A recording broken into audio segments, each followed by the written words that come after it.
Hello, my name is Katie, and if you want to read more nonfiction that both expands your knowledge and entertains you, this video is for you. I'll be sharing my favorite ways to read nonfiction while saving money, and some of my favorite nonfiction books. My sweet dog, Sully, is in the background, this fluffy thing here, chewing on his bone, and I'm 99% sure that you're going to hear it throughout this video. I'm really sorry. Do you think you could chew it in the other room so that we don't hear it on camera? Or you can stay in here and not chew it. Sully has chosen to stay in here and chew it. But it's been raining for 2 days, and Sully usually goes on like 4 walks a day, and there's only so many walks I can do in the pouring rain without my soul being sad. So we've been on less walks, and he needs enrichment, and he's chewing a bone, and I'm sorry. I also just cut my hair, so if it looks uneven, no it doesn't. Please be nice. I will fix it after I shower tomorrow. But I already showered this morning. I wasn't planning on, you don't care. Okay, let's talk about nonfiction books. So for me, the secret to reading lots of nonfiction has been to rent audiobooks from my library. It doesn't cost any money, and you don't even have to leave your house. So first, why audiobooks? I love reading audiobooks while I do care tasks and chores.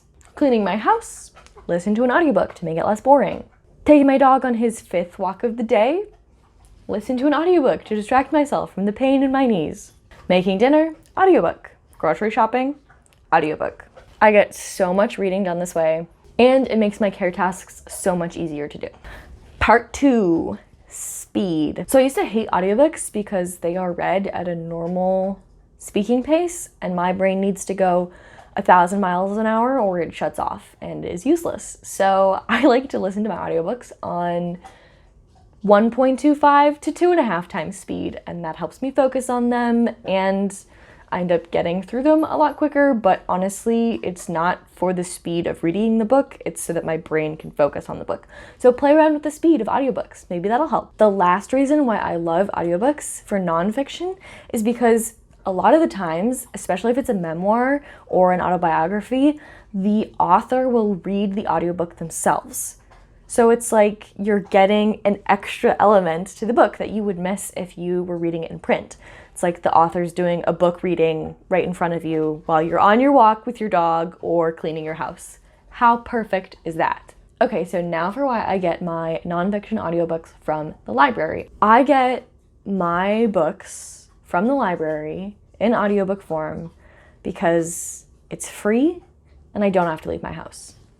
Need I say more? Just go to your library's website. If you don't have a library card, a lot of times you can request one virtually, and you don't even have to go into the library branch to get a physical card. They'll either mail you a physical card or you can just have a virtual card. Most libraries have an app that they use to deliver ebooks and audiobooks. My library uses Libby, and it's super easy to use. I can borrow up to 15 books at a time, and I can put an additional 15 books on hold at the same time.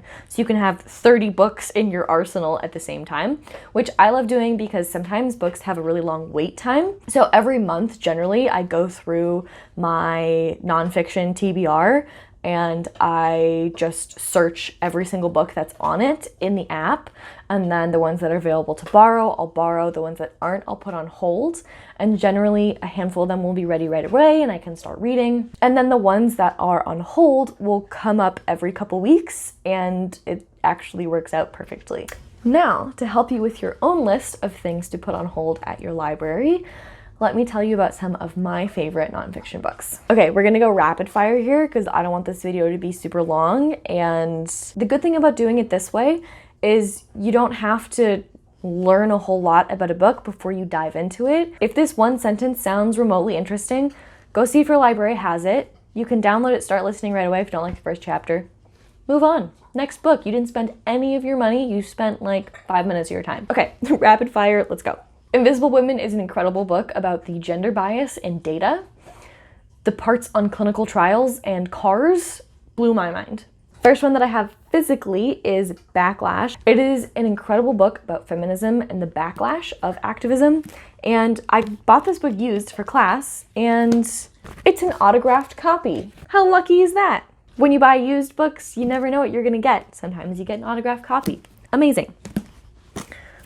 Next, Know My Name. This is my favorite memoir I've ever read. It is narrated by the author herself, Chanel Miller. She's an incredible writer. I will forever read anything that she writes. Check the content warnings before you read. This book is about Chanel Miller and her experience being the Emily Doe in the Brock Turner sexual assault case.